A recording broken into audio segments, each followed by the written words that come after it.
এক আলোর পথ। আসসালামু আলাইকুম ওয়া রাহমাতুল্লাহ। স্বপ্নে নামাজ পড়তে দেখলে ও বিয়ে করতে দেখলে কি হয়? প্রিয় এক আলোর পথের জাতীয় বিন্দু, আশা করি আল্লাহ তাআলার রহমতে সবাই ভালো আছেন। আজকে আপনাদের জানাবো, স্বপ্নে যদি আপনি নামাজ পড়তে দেখেন অথবা আপনি বিয়ে করতে দেখেন, তাহলে ইসলামিক বিশেষজ্ঞ মতে এই স্বপ্নগুলো কোন আলামত বহন করে আপনার জীবনের জন্য, তা নিয়েই আজকের আমাদের ভিডিও। বিস্তারিত জানতে ভিডিওটি শেষ পর্যন্ত দেখার অনুরোধ রইল। স্বপ্ন ঘুমের ঘরে দর্শিত চিন্তাভাবনায় নাম হলেও এই স্বপ্ন মানুষের কাঙ্ক্ষিত ও ভবিষ্যৎ। স্বপ্নকে আরবি ভাষায় রুইয়া এবং ফার্সিতে খাব বলা হয়। এই স্বপ্নর কোনো বাস্তবতা আছে কি না, এ ব্যাপারে ধর্মীয় গবেষক এবং দার্শনিকদের মাঝে কিছু মত পার্থক্য রয়েছে।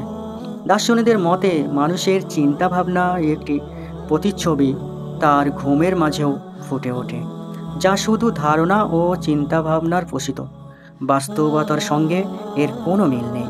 তবে ইসলামের জ্ঞানসম্পন্ন মানুষেরা, বিদগ্ধ আলেমেরা এভাবে দ্বিমত পোষণ করেন। তাদের বক্তব্য হলো, সব স্বপ্নই মানুষের ধানপ্রসূত নয়, বরং অনেক স্বপ্ন রয়েছেন তার অর্থবলক। হজরত আবু হুরায়রা রাদিয়াল্লাহু তাআলা আনহু হতে বর্ণিত, রাসূলুল্লাহ সাল্লাল্লাহু আলাইহি ওয়াসাল্লামের ইরশাদ করেছেন যে, স্বপ্ন তিন প্রকার। এক, রুইয়া-এ সালিহা তথা ভালো স্বপ্ন, আল্লাহ মহানের পক্ষ থেকে কোনো সুসম্পদ হিসেবে যা বিবেচক। দ্বিতীয় নম্বর হচ্ছে রুইয়া-এ শাকিন তথা শয়তানের কর্তৃক প্ররোচনামূলক প্রদর্শিত স্বপ্ন। তৃতীয় নম্বর হচ্ছে রুয়াইয়ে নফসি তথা মানুষের চিন্তা চেতনার কল্পচিত্র।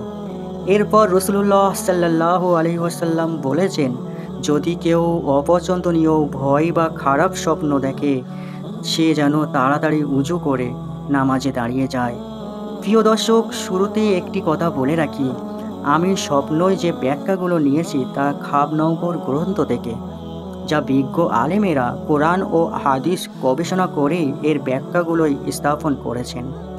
হজরত ইউসুফ আলাইহিস সালাম ছিলেন একমাত্র নবী। আল্লাহ রব্বুল আলামিন তাকে মুজিজা স্বরূপ স্বপ্নের সকল ব্যাখ্যায় জানিয়ে দিতেন।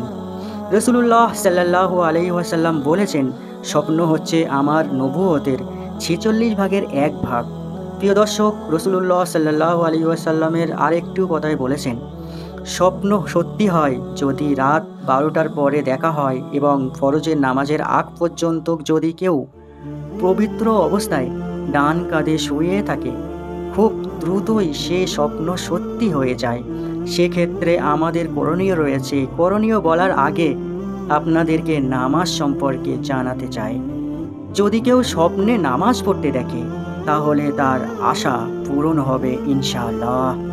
যদি কেউ শুয়ে নামাজ পড়তে দেখে, তাহলে মনে করতে হবে তার মৃত্যু খুব শীঘ্রই এসে গেছে। এক্ষেত্রে আল্লাহ ভালো জানেন। যদি কেউ নামাজ বসে পড়তে দেখেন, তাহলে সে দ্রুতই রোগ আক্রান্ত হবে। যদি পশ্চিম দিকে কেউ নামাজ পড়তে দেখে, তাহলে সে ধর্মের দিক থেকে উদাসীন হয়ে যাবে। পূর্ব দিক থেকে কেউ নামাজ পড়তে দেখলে, তাহলে তার নিকট খুব দ্রুতই হজ নসিব হবে। যদি নামাজ বরকতে কোনো বড় জমাতের সাথে নামাজ পড়তে দেখে, তাহলে তার আল্লাহর রহমত অবারিত করতে থাকবে।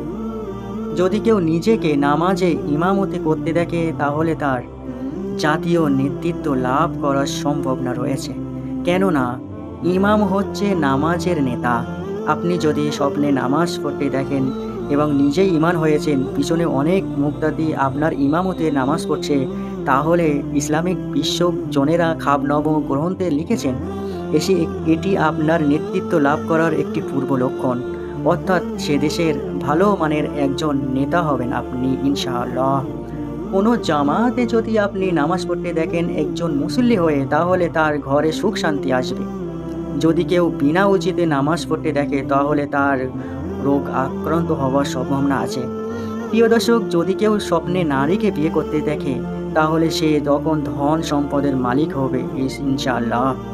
প্রিয় এক আলোর পথে জাতীয় বিন্দু, সর্বশেষ এই স্বপ্নগুলো দেখলে একেবারে নিশ্চিন্ত উপরের ঘটগুলো ঘটবে তা 100 ভাগ বলা যাচ্ছে না। আলেম ওলামাদের মত অনুসারে কোরআন এবং হাদিস বিশ্বাসন করে তারা খাবনম গ্রন্থে এই তথ্যগুলো উপস্থাপন করেছেন। ভিডিওটি ভালো লাগলে অবশ্যই একটি লাইক দেবেন এবং শেয়ার করবেন। আসসালামু আলাইকুম।